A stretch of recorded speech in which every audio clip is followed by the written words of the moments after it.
going to move us to question 4, but thank you to folks listening and watching, being here as we have this discussion about reimagining public safety and the many different components of public safety. So we're going to dive into question 4. Again, this one is a long one, so bear with me. So let's talk about some current data. Yeah.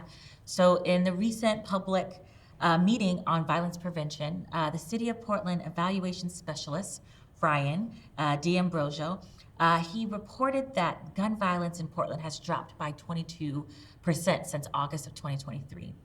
Ryan also highlighted that 38% reduction in Black gun violence victims over the past year. The city is attributing the overall decline in shootings to success of gun prevention programs that receive funding from both the City of Portland and the statewide allocations of federal pandemic funds. I want to talk about this particular organization and the work that they do, Healing Hurt People. It is a partnership between a Black-led nonprofit, POIC, and the City Office of Violence Prevention.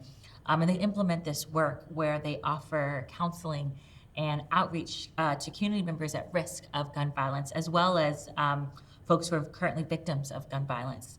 So my question is, how will you prioritize continued funding and success of the community-centered programs that have proven to prevent crime?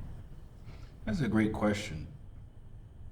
I think that it would be valuable to integrate the already successful framework into the city government office. Not like an oversight committee, but something where the city officials are involving themselves more in that growth and development, giving expertise, providing more technical support, providing more data analysis, or a perspective that they may not see.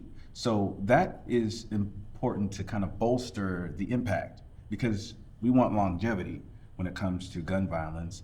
And also with gun violence, we also want to make it important for people to know that your Second Amendment right is something that is a real thing. I'm not wanting to give the impression that people shouldn't protect themselves. So it doesn't have to be guns though only. Individuals can have that support through those nets and get martial arts.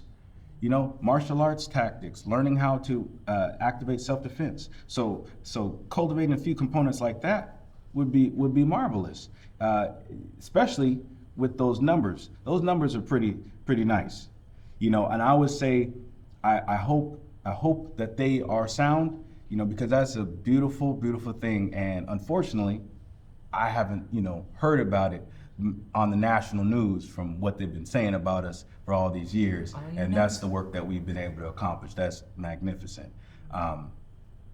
Furthermore, with that, when I think about the condition of gun violence and the pain and suffering that it causes, I also would be remiss to not bring up suicide prevention, right? So the CIS training that I went through with REAP, is very, very important.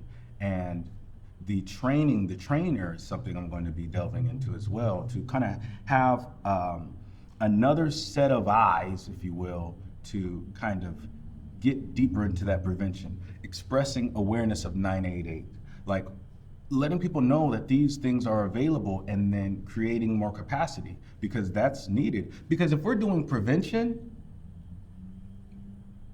we can make multi-generational impacts with prevention, right? Just like preventative care, right? Because that would be something that would add value, because when you're talking about things that plague the Black community, diabetes, you could sickle cell anemia, you have high blood pressure or hypertension, right?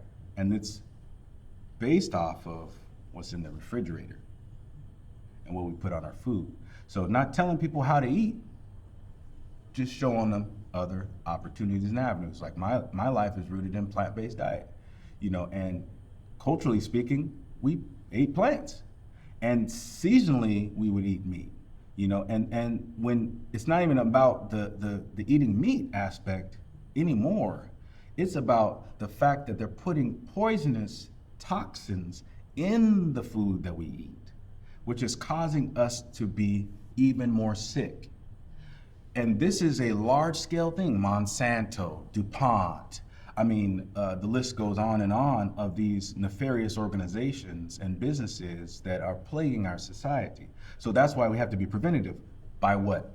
Knowing how to grow your own food, produce your own seeds, do your own canning, not having to rely on the grocery store. So that component being added with the self-defense and the assist training, that would make that magnanimous, because now you're creating a whole entire system within a system that is now self-sufficient within of itself.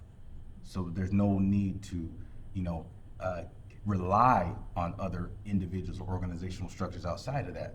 And then now, if there's something that's added in addition to, it's just icing on the cake. Vegan cake, of course. Vegan cake, thank you. Coconut with ice cream.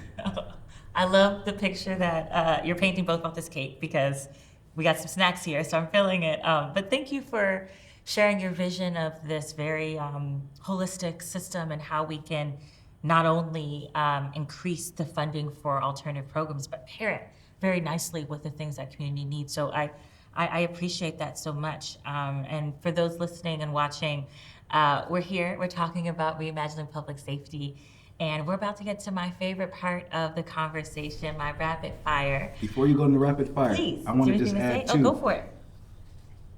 Democratic Socialists of America has a Renters Bill of Rights that I petitioned and I'm in support of. So that's, in addition to everything we discussed, rent is high as hell. Like, it is crazy. Everyone here in this room either pays rent, pays a mortgage, or it might not be as wholesome of experience, and so that's what we're dealing with. And to leave home with that, in regards to my inspiration from the original questions in the beginning, my mother had founded an organization, Pamela Kinsey. She founded an organization called Wholes to Wholeness, right? So again, when we're talking about these concepts or words or phrases that I've shared, this is what we're dealing with, filling these holes that people have in their lives, actually having a forward-thinking mentality in regards to adding value. We're not doing virtue signaling. We're talking about really actually going to the soul of people, not just saying it for catchy phrases and flair. We're talking about the actual soul of the person to ignite themselves, because people are hurting and dying. People are struggling. I'm struggling.